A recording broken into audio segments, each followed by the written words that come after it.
Okay. All right, let's do the promo. Bobby J, you're not gonna be super weird and freaky, are you? Oh no, I took my magnesium pill. Okay, I don't know what that means. Uh, all right, are we ready? Yeah, okay. We're gonna be on live. 5, 4, 3, 2, 1. Hello, this is Pirate Radio Broadcast Football, bringing you Madden. Madden at its finest, or Madden at its worst. Madden at its, just Madden football. I'm Fast Talking Eddie, Mr. Pete, bringing you play-by-play. I mean, I could tell you about the history of the Madden franchise back in the day with Barry Sanders, Mr. Heisman Trophy. Back in the day when we had players that would come out of the locker room and say, today is a good day for football. So what does it mean, the pursuit of excellence in Madden football? Well, Pirate Radio Broadcast Football has been covering a lot of football since the early 1960s. And I can say as a contributor to that participation that I have seen a lot of football. Back in the days of Gale Sayers, Walter Payton, the Juice. No? What? What do you mean, no? O.J. Simpson was the Juice. What? You may have seen a lot of football, but you just weren't paying attention, buddy. I'm H.T. Bum, quarterback. I've been an assistant coach. We don't need to know the blah, blah, blah. Just give us the details.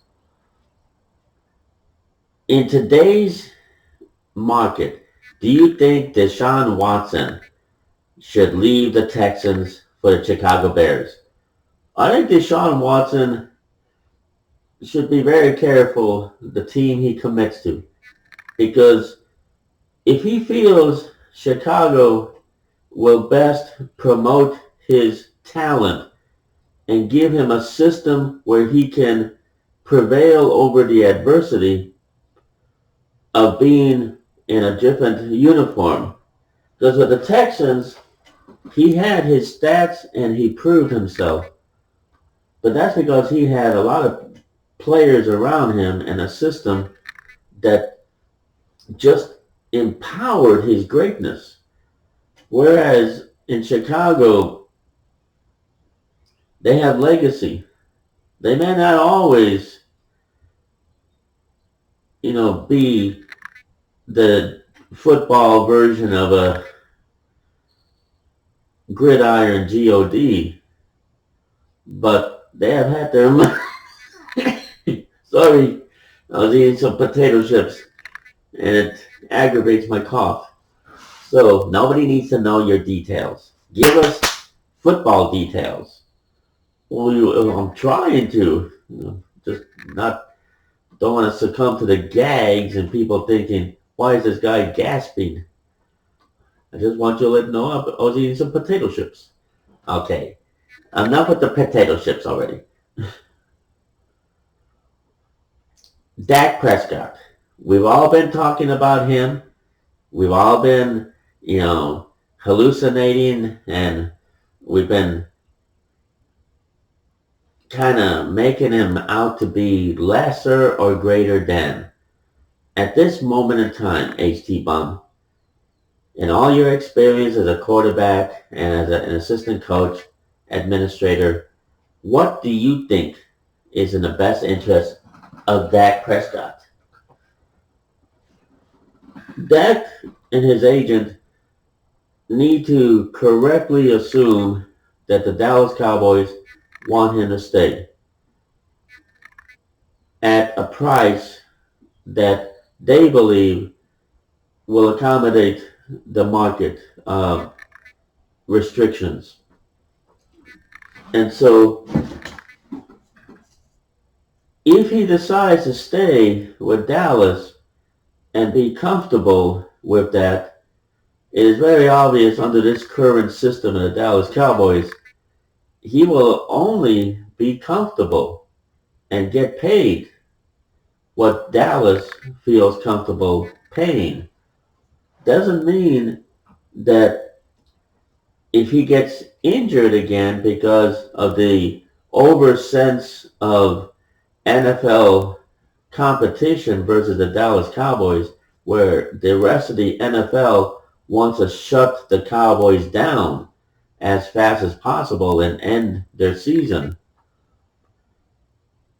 There's a bullseye on Dak as a Cowboy that with other teams may not exist outside of the game of the moment. That's a factor. Okay, I can see where you're coming from. Dak Prescott has to realize that if he re-signs with the Cowboys, the rest of the NFL, especially the playoff contender NFL, are going to want to shut down Dak as fast as possible. And there might be a hit. There might be that extra when they knock him down. They already seen his Achilles heel. He went down. And they've seen what happens to the Cowboys. That is an NFL reality, especially when you have teams that some are delusional and believe they will make the playoffs. Others are not delusional. They know they will make the playoffs. So a healthy Dak Prescott re-signed with the Cowboys is a Dak Prescott that if he doesn't get re-injured, they're going to go after his play calling, execution. They're going to go and try to shut down his running game. They shut down the running game and put Ezekiel into a bad mood where he's just reacting to the action that's coming down on him. He's going to be ineffective. The psychology of the fundamentals of football. The defense is out to stop the Cowboys and make them frustrated and make them react to the action that they execute. And that's the job of the defense of every NFL team. And that's a lot of NFL teams coming after the Cowboys game by game by game. Because if they shut down the Cowboys, then that increases their own chances of competing at that level with other teams. Because there's only one Dallas Cowboys, and there are a lot of other NFL teams. And other NFL teams, there's rivalry, but nothing that equals and compares to the intense rivalry against the Dallas Cowboys. That star on the helmet and that title, America's team. Dak Prescott has an opportunity to go with some other team and just have a rivalry. And it's man versus man. Talent versus talent. But if he resigns with the Cowboys, that's different. Yeah, that's different. And he has the power to just go on with the Jerry Jones, we'll get him next year, Dak. You gotta be careful about the Jones family. Oh, you're getting close to hitting the nail on the head. Go for it. Hit the ball out of the park. The Jones family attitude is, we may not get the results we want out of the Cowboys. We may not get to the Super Bowl this year. We'll get them next year, Dak. We may not get to the playoffs and overcome the adversity of the playoffs and get to the championship. We'll get them next year, Dak. You're our quarterback, Dak. You're our franchise quarterback, Dak. because there are other events being held at Texas Stadium at that massive structure of Jerry Jones nuts manifested. Jerry Jones and the Jones family have put themselves into the stadium and that big jumbo TV. I wouldn't mind having that in my living room, watching beautiful women on that big screen is an experience. You know, that's like watching a movie in your own theater, watching the Dallas Cowboy cheerleaders. You know, just in that big screen. That's man sickness in all its glory. Okay, let's not fall off the reservation here. Stay on the track. Hit it out of the ballpark. The Jones family has other events that they schedule. They have other means of raising the emotions of the fans to greater levels. They don't need the Cowboys as the only source of disappointment. They have other sources out there. So the Dallas Cowboys is just one aspect of what happens at their stadium. The Jones family are business people. They are in the business of the stadium and bringing in the money to continue funding this monstrosity, which is very expensive. So they're willing to sacrifice and compromise in order to have, we'll get them next year, Dak. As long as they sign Dak and they feel that's an accomplishment.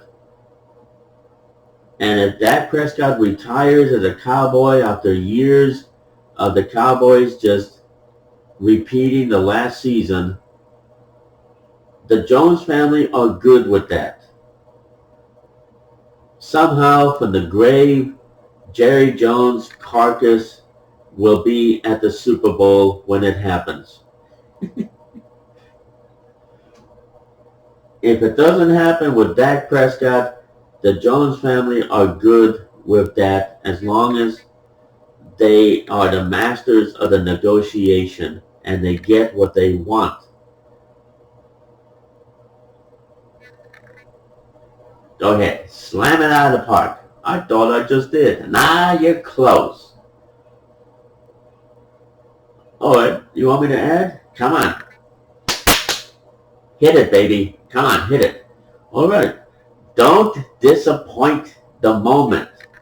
You have our attention. We may not like it, but you have our attention. Don't throw a fumble.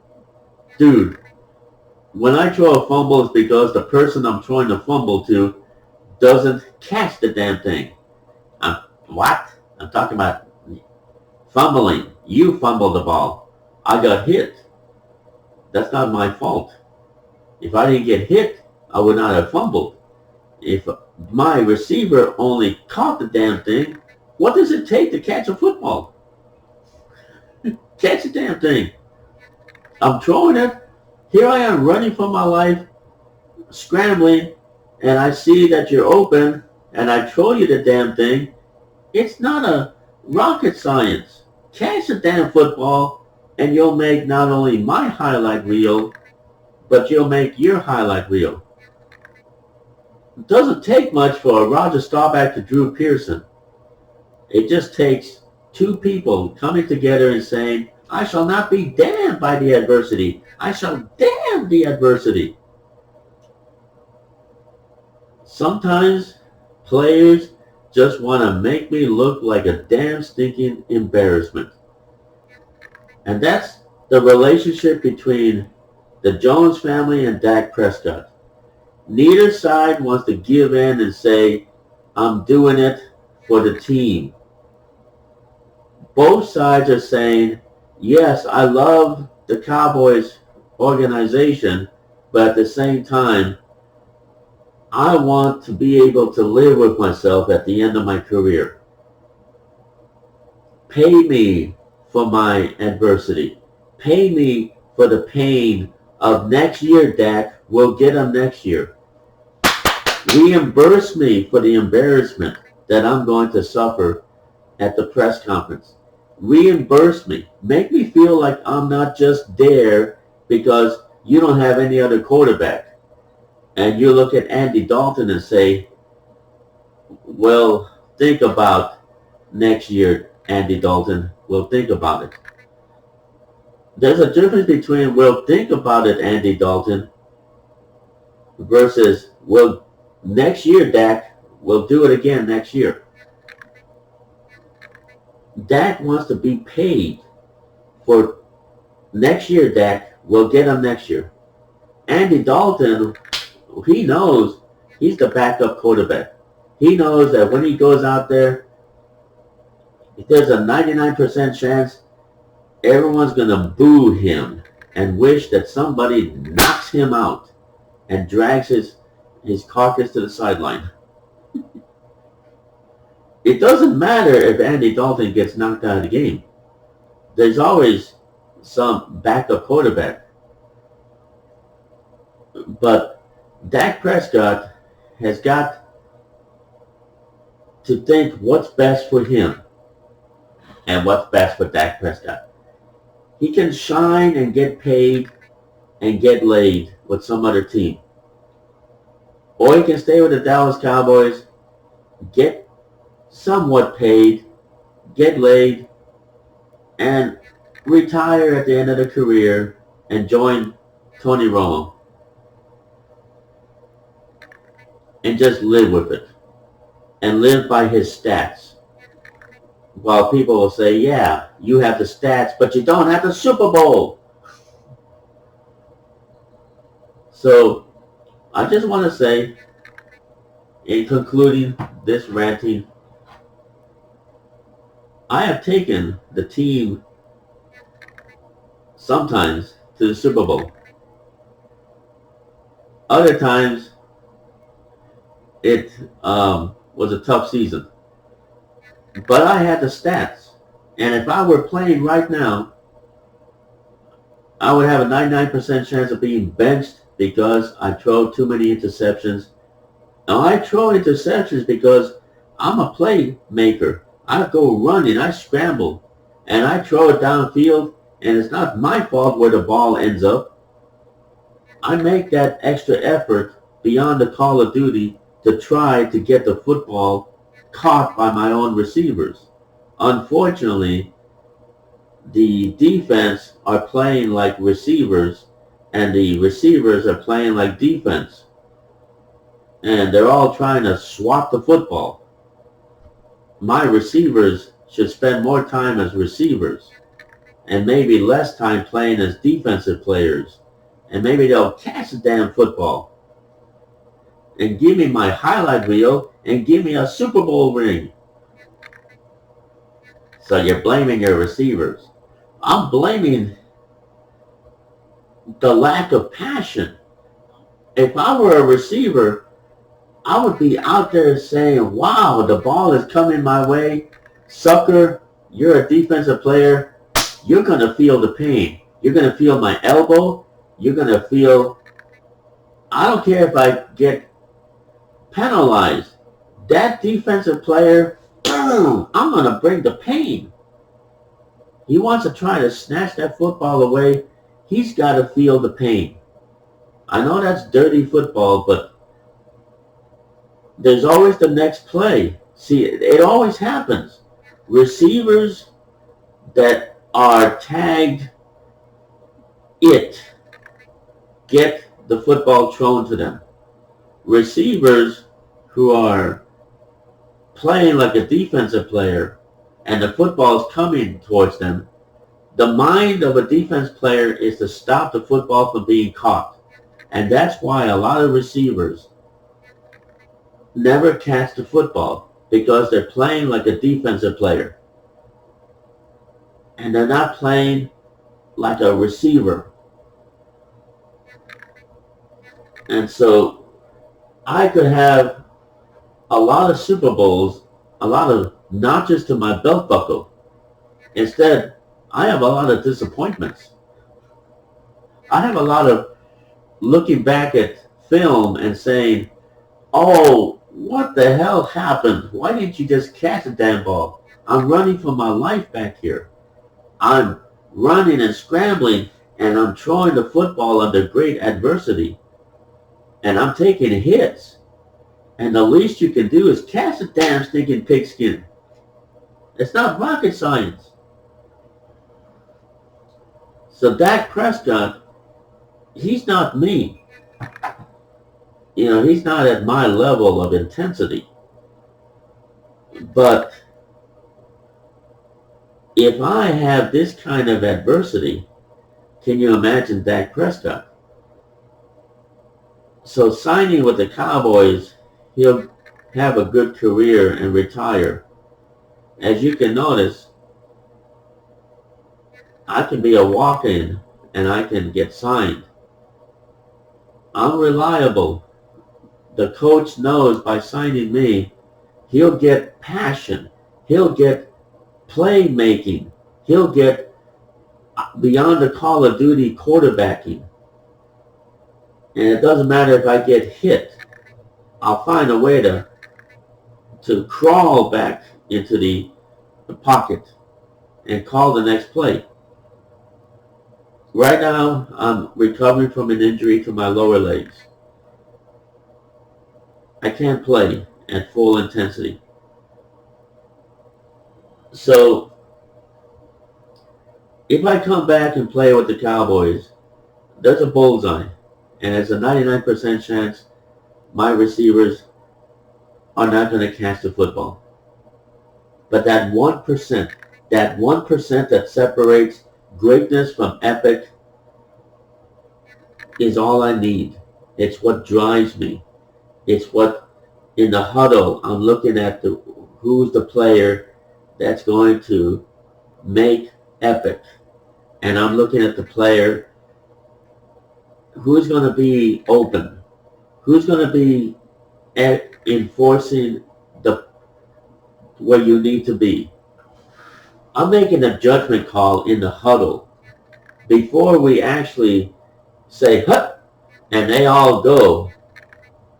In the huddle, I'm looking at each one of these people, and I'm trying to decide who's got what it takes to be me out there.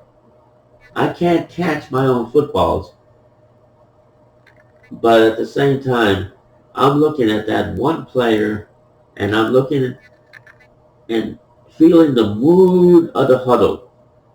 And once we say hut and everybody goes, I know where I'm going to throw the football. I already have my 1, 2, and 3 players in mind. And either one is going to get that football thrown his way. Either we will make epic that moment, or we're going to have greatness. Either way, the defense will have the greatness or the offense. But greatness is going to happen. And I'm going to be the quarterback that makes greatness, either for the defense or the offense. It's on me, because I'm going to be running and scrambling. I'm going to be looking downfield, and I've got my target 1, 2, or 3. And I'm going to throw that football, and someone on that side of the field is going to have epic or greatness. And I'm going to get up and I'm going to look and say, oh, congratulations to either one side of the field. It doesn't matter to me, because there's always the next play. And right now, I'm feeling pumped. I'm ready to go in this game versus the Eagles. The Cowboys versus the Eagles. I'm ready to go in. But do I feel that The Cowboys are better off with me going in right now and replacing Eddie James. I'm feeling confident that I can go in there and be the backup to Eddie James. And right now they say Dylan, Roman, Christina Taylor, Colt McCoy, Eddie is struggling. Go in there.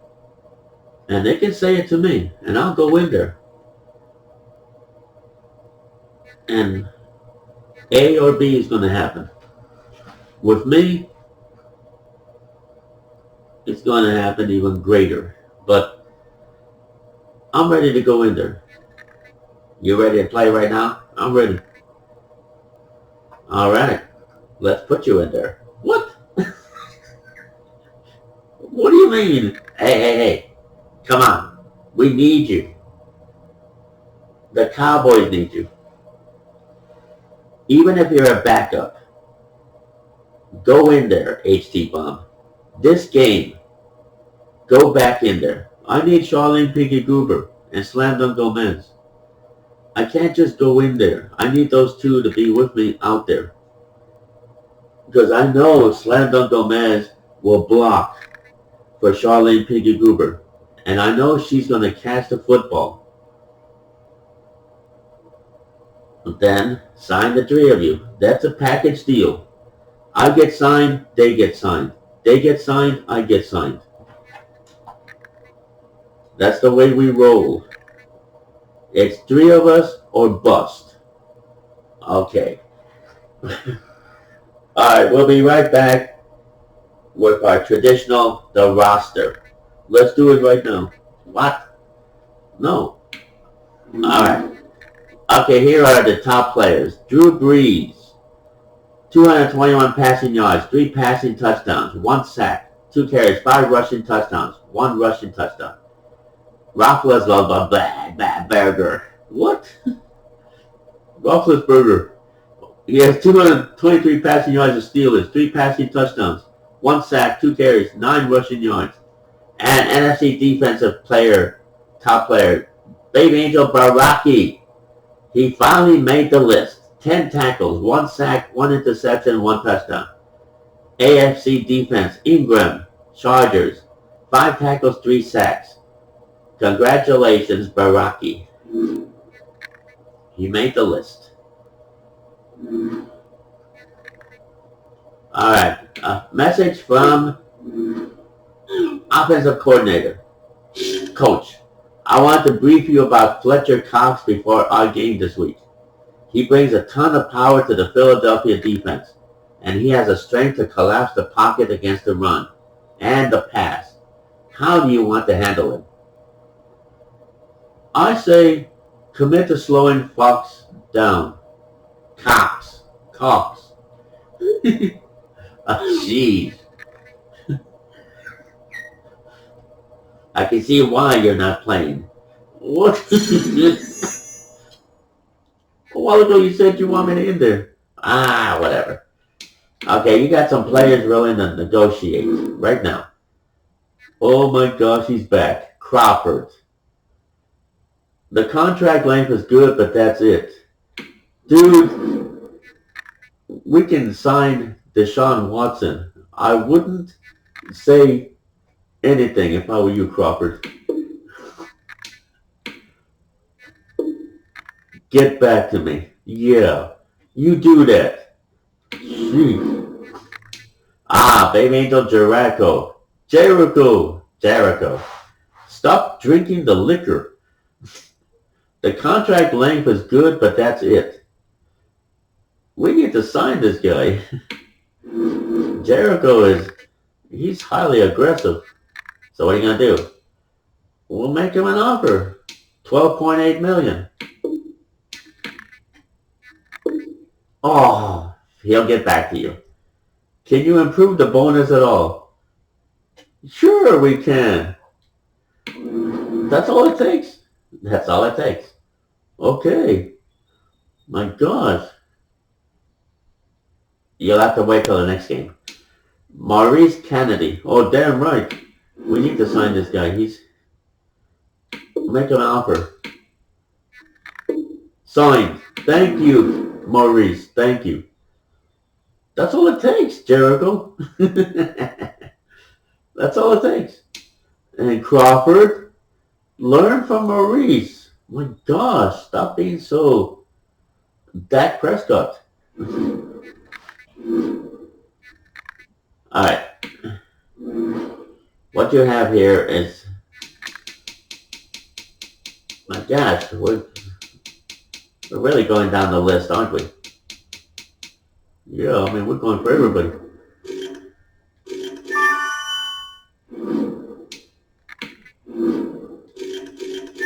We got the money to spend. Yeah, you're just throwing money around, aren't you? It's Dallas, baby. And what is that supposed to mean? ATM? Hey, we're grateful we have the ATM. We'll hold on to the $71 for tacos. It's expensive, you know. Alright, let's look at the other team. Who are we playing? Eagles. Eagles.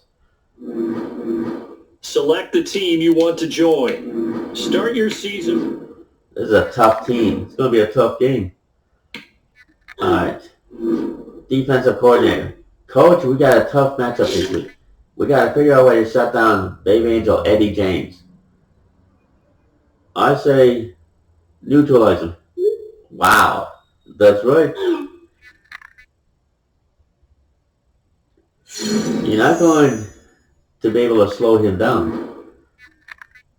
You got to stop where the ball is going. Any thoughts we can handle Baby Angel Phillip? Slow him down. You're not going to be able to neutralize him. Because once he gets open and stops somebody, he's going to stop somebody. Just slow him down. Double team him. Upgrade players. You got Josh Sweet, Kevon Wallace, Sean Bradley, Alex Singleton, Malik Jackson. Upgrade them. It's worth it.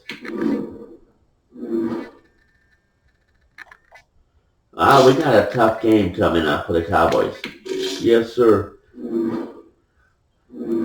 Start your week by installing your game plan. I say the best chance the Cowboys have is consistency.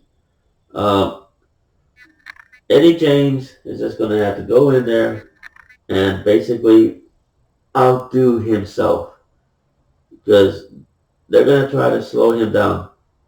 They're going to go after his receivers. So they may or may not be able to sack him, but if they can predict where he's going to run to the left or the right, because that's the only option for a quarterback like Eddie James, or even someone like me. If you can anticipate when you come out of the pocket where we're going, left or right,